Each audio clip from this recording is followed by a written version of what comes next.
치약 안에 들어있는 파라벤과 트리클로산이라는 성분, 과연 얼마나 유해한가? 새누리당 김재원 의원의 문제 제기로 시작된 이른바 파라벤 치약 논란이 갈수록 뜨겁습니다. 어제 저희가요, 치아예방학회 부회장과 인터뷰를 전해드렸는데 그분 주장은 이랬습니다. 시중 치약에 들어있는 방부제인 이 파라벤과 트리클로산은 모두 발암물질인데 식약처가 기준치를 너무 넉넉하게 느슨하게 잡았다. 문제가 심각하다. 당장 대안이 필요하다.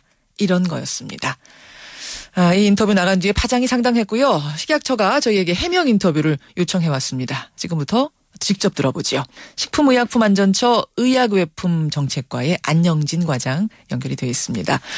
안영진 과장님 안녕하세요. 네, 안녕하세요. 일단 시중 치약 제품 중 3분의 2에 파라벤이나 트리클로산이 포함되어 있는 건 맞는 거죠? 네, 맞습니다. 예, 여기까지는 모두 동의를 하는 건데 문제는 그 성분이 그 정도 포함됐으면 괜찮은 거냐 안 괜찮은 거냐 여기서부터 의견이 엇갈립니다. 식약처는 전혀 문제가 없다 이렇게 보시는 건가요? 네, 그렇습니다. 예, 왜 그렇게 보시죠?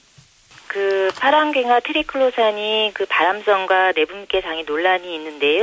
예. 그런 우려와는 다르게 기준 이하로 사용될 경우에는 안전성이 확인된 물질입니다. 근데 어제 출연한 저희 전문가분 학자의 의견은 외국에서는 이 파라벤 사용을 아예 금지하거나 금지하는 추세로 가는 곳이 많다 이렇게 말씀을 하시던데요. 물론 이제 파라벤에 대해서는 그 유해 논란이 2010년 이전부터 계속 있어 왔고요. 예. 미국 같은 경우는 이제 미네소타주 자체적으로 그 파라벤 트리클로산이 들어있는 제품의 판매를 금지를 이제 추진을 한 거가 있고요. 예. 유럽에서도 일부 그 화장품에 유통되는 제품 중에서 기준치를 한 0.3에서 0.2로 조정한 것이 있지만은 예. 우리나라의 치약과 같은 제품에 대해서는 기준치가 변경된 것은 없고요. 어허. 계속적으로 사용하는 것으로 저희는 파악하고 있습니다. 그러니까 사용하는 곳도 있지만 선진국들 중에서는 이제 많은 수의 나라들이 점점 사용하지 않는 쪽으로 가고 있거나 금지시키는 쪽으로 가고 있는데 이것은 문제가 있다는 것을 반증하지 않느냐 이런 주장이셨어요. 그렇지는 않습니다. 이제 미국에서도 특정 한 주에서만 그런 움직임이 있었던 것이고요. 아하. 이게 그 위해성이 인체에 위해하다라는 그런 확정된 결과로서 이루어진 것은 아닙니다. 근데 이제 이런 말씀도 하시더라고요. 지금 기준치가 높다고 하는 이유는 양치질을 하다 보면 이게 아무리 깨끗이 헹군다고 해도 입에 조금씩 남아있죠. 네. 그게 체내로 흡수가 되는데 이 성분은 네. 바로 배출이 안 되고 체내에 축적이 된다. 누적이 된다는 겁니다. 이런 주장 어떻게 보세요? 그 파라벤은 체내에 흡수된 후에 파라하이드록시 벤조산이라는 물질로 대사가 되어서 빠르게 배설되기 때문에 그 체내에 축적되지 않는 것으로 알려져 있고요. 트리클로산은 그럼 어떻습니까? 트리클로산도 그 유해성이 없는 것으로 저희는 평가를 하고 있습니다. 트리클로산은 아예 유해성이 없다. 그런 말씀이 아니고요. 예. 흡수가 돼서 다 배출이 된다라는 의미고요. 배출되는 물질 자체가 독성이 있다라는 뜻은 아닙니다. 트리클로산도 역시 누적되지 않고 다 배출이 된다. 네, 그렇습니다. 그럼 어제 나오신 박사님이 잘못하신 거예요? 물론 이제 학자에 따라서 의견이 다를 수도 있고요.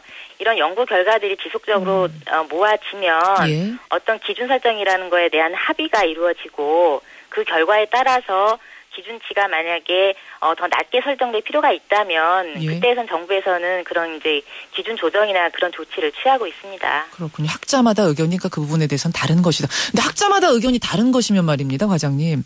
국민들 입장에서는 좀 더 보수적인 쪽, 좀 더 깐깐한 쪽으로 맞춰주기를 원하는 게 당연한 거거든요. 예, 그렇습니다. 네, 그리고 뭐 기준치를 저희가 이제 0.2라는 걸 설정해 놓은 것이고요. 아하. 미국은 아예 기준치가 설정이 되어 있지 않습니다. 그런 것도 있다라는 거 예, 생각해서 식약처의 0.2는 그렇게 느슨한 것이 아니다라는 주장이세요.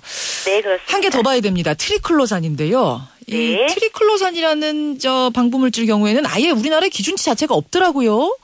지금 말씀하신 트리클로산은 치약에 들어있는 것이고 주로 그 주성분으로 배합이 되는 거기 때문에 예. 주성분은 따로 기준을 설정하고 있지 않습니다. 주성분은 따로 기준을 설정하지 않고 있다는 게 무슨 말씀이에요? 주성분이면 많이 쓰인다는 얘기인데 그럼 또 더 정확한 기준이 있어야 되는 건 아닌가요? 그러니까 모든 성분에 대해서 어떤 한계치를 정할 수는 없는 것이고요. 어허. 품목별로 안전성과 유효성 검토를 하고 있거든요. 예. 그래서 그 그 저희가 기준을 설정한다라는 것은 그렇게 기준을 정해놓고 그 범주 내에서 마음대로 써라라는 뜻이지 예. 어떤 그 성분마다 저희가 기준을 정해서 관리를 하는 그런 체계는 아니고요. 그건 전 세계적으로 마찬가지입니다. 그렇습니까? 그러면 이 트리클로산이라는 거는 그 안전성, 유효성 다 실험해보니까 괜찮더라 이런 판정이 나와서 주성분으로 쓸 수 있게 된 거다 이런 말씀이세요? 그렇습니다. 이 트리클로산은 주성분으로 주로 사용이 되기 때문에 이거에 대한 기준 설정을 별도로 할 필요는 없었습니다. 자, 근데 어제 출연한 그 치의학 전문가는 그러세요. 트리클로산은 딴 게 아니라 이게 암 유발하는 걸로 의심되는 물질인데 지금 식약처의 그 안전성 검사는 장기간 투약을 해서 관찰하는 그런 실험 방식이 아니다. 즉 3개월이라는 단기간 관찰 테스트를 한 후에 안전하다. 이런 판정을 내린 거기 때문에 장기간 누적이 돼서 발병하는 암 같은 경우에는 그걸로는 검사가 안 된다. 이렇게 주장을 하세요. 어떻습니까? 저희 전문가들 쪽에서는 어떻게 보고 있냐면 예. 그 유해성 평가라는 것은 어떤 장기간이라는 그거를 실험을 전부 할 수는 없는 거잖아요. 그러면 환산을 해서 유해성 평가를 하게 되거든요. 모든 유해 평가라는 것이 다 마찬가지입니다. 아니 근데 저는 이제 모르겠습니다. 제가 전문가가 아니어서 이런 얘기를 하는 건지 모르겠습니다만 발암물질이라고 얘기가 된 거라면 그리고 아직도 연구 결과가 충분히 축적되지 않았기 때문에 계속 허가를 한다가 아니라 연구 결과가 충분히 축적되지 않았기 때문에 아직은 허가 못한다. 이렇게 돼야 정상 아닌가요?